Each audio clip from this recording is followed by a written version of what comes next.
Selamat datang di channel Barus Jaya TV. Di video kali ini kita akan membahas salah satu kota tua yang terlupakan di Sumatera Utara, daerah Tapanuli Tengah. Yang dimaksud kota tua terlupakan tadi adalah daerah Barus setingkat kecamatan berlokasi di daerah perbatasan Sumatera Barat dan Sumatera Utara. Jauh dari pusat keramaian kota, seolah tidak ada yang istimewa dari daerah ini.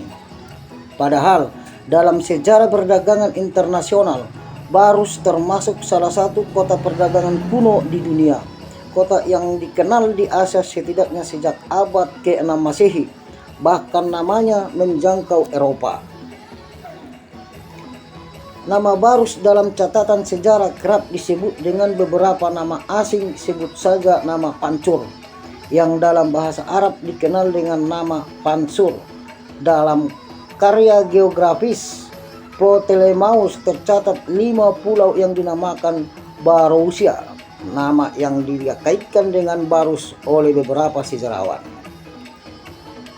Barus sebagai nama penyebutan tercatat disebut dalam kitab Negara Kartagama karya Imperator Tular. Dalam kitab Nagara Kartagama secara jelas menyebut nama Barus, di mana daerah Barus ini berhasil dikuasai kerajaan Majapahit sehingga menjadi wilayah kekuasaan kerajaan bercorak Hindu terbesar itu. Daerah ini juga tercatat dalam sejarah dinasti Lang Raja-Raja Cina Selatan yang memerintah pada abad ke-6 Masehi. Tercatat dalam sumber-sumber Tiongkok pada masa dinasti Tang setelah abad ke-6 Masehi, nama Barus lalu Lang disebut dalam berbagai catatan sejarah, terutama terkait dengan perdagangan di Nusantara.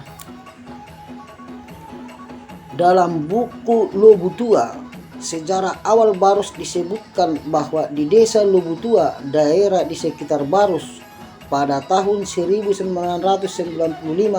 terpasang spanduk bertulis Dirgahayu ke-50 negaraku dan Dirgahayu ke-5000 desaku. Spanduk tersebut menggambarkan beberapa tua usia daerah di wilayah Barus ini. Nama Barus mengingatkan kita pada Kamper, sama halnya dengan sebutan Kapur Barus. Kamper maupun Kapur Barus adalah dua hal yang sama. Kamper berupa zat padat seperti lilin warna putih agar transparan dan beraroma khas. Kamper bisa digunakan sebagai wewangian, cairan pembalseman, obat-obatan, obat anti serangga, dan lain-lain di India. Kamper malah digunakan untuk bumbu makanan. Kamper ini terbuat dari pohon Kapur Barus sehingga kadang menyebutkan kamper juga Kapur Barus. Nama Kapur Barus inilah yang kemudian mengacu pada suatu daerah bernama Barus ini. Memang sejak dulu Barus terkenal sebagai pusat perdagangan internasional dengan salah satu kekayaan alam yang paling diminati adalah kamper. Sejak abad ke-6, kamper sudah dikenal di negeri Tiongkok sampai Timur Tengah. Banyak ahli linguistik pada umumnya setuju istilah yang digunakan untuk nama kamper dalam banyak bahasa berasal dari rumpun bahasa Austronesia.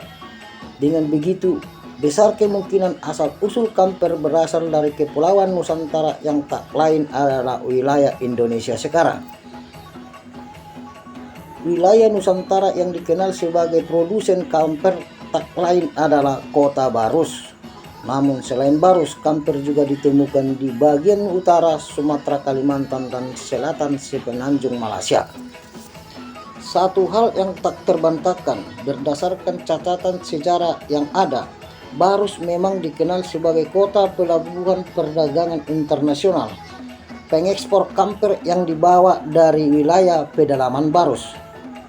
Beberapa petualang kenamaan masa lalu memuji kualitas kamper dari Barus. Salah satunya Marco Polo. Ia menyatakan Pansur merujuk pada Barus disebut sebagai produsen kamper yang berkualitas terbaik di dunia.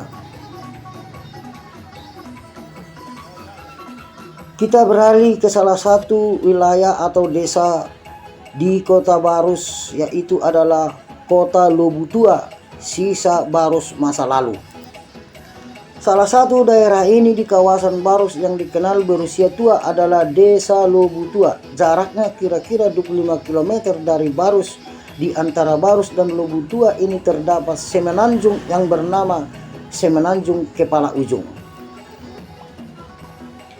Pada tahun 1995, masyarakat di sana membentangkan spanduk yang bertuliskan usianya desanya sudah mencapai 5.000 tahun. Kepala Desa Lobutua saat itu menjelaskan, ulang tahun desa ini didasarkan pada perkiraan sejarawan dan dari daerah ini dinama kolonialisme Belanda. Lobutua ini sering disebut Kota Tua. Dari klaim usia ribuan tahun dan nama tua yang tersemat, Desa Lobutua bisa dikatakan relevan dengan kepopuleran Barus di masa lalu. Apalagi di sini juga ditemukan banyak jejak arkeologis. Banyak sejarawan dan arkeologi yang meneliti tempat ini sebab banyak ditemukan benda-benda kuno dari berbagai kawasan. Tidak hanya berasal dari Nusantara, tetapi juga Timur Tengah, Tiongkok, India, dan negara-negara lain yang sudah dikenal aktif dalam perdagangan internasional di masa lalu. Selain banyak ditemukan barang-barang kuno, di Lobutua juga ditemukan beberapa prasasti. Prasasti yang ditemukan diantaranya prasasti Tamil.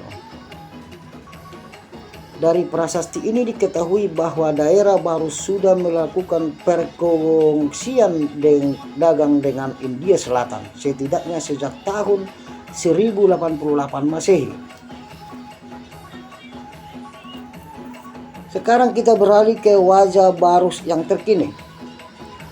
Barus saat ini merupakan salah satu kecamatan di Kabupaten Tapanuli Tengah, Provinsi Sumatera Utara.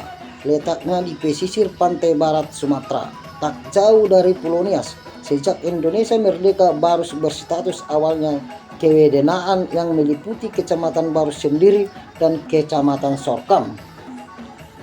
Sejak tahun 1992, setelah wilayah administratif kewedenaan ditiadakan, Kecamatan Barus beberapa kali dimekarkan. Salah satu wilayah hasil pemekaran dari Barus adalah Kecamatan Andam Dewi.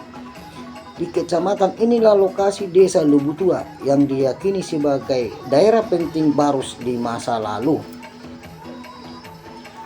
Sebelum Indonesia memproklamirkan kemerdekaannya, Barus memiliki wilayah yang sangat luas, mulai dari Barus, Manduamas, Sirandurung, Andam Dewi, Sosorgodang, Sorkam, Kolang, Pakat, Tarabitang sampai Onan Ganjang. Secara geografis, letak Barus sebelum banyak dimekarkan berbatasan langsung dengan Provinsi Aceh dan Kabupaten Tapanuli Utara. Tak heran sebelum kemerdekaan Indonesia, wilayah Barus meliputi juga beberapa daerah di Provinsi Aceh, di sebagian Kabupaten Aceh, Singkil dan Kota Subulu Salam. Sekian dulu pembahasan kita tentang Kota Tua yang terlupakan di Sumatera Utara. Jangan lupa subscribe biar Anda tidak ketinggalan berita-berita terbaru dari Barus TV Jaya.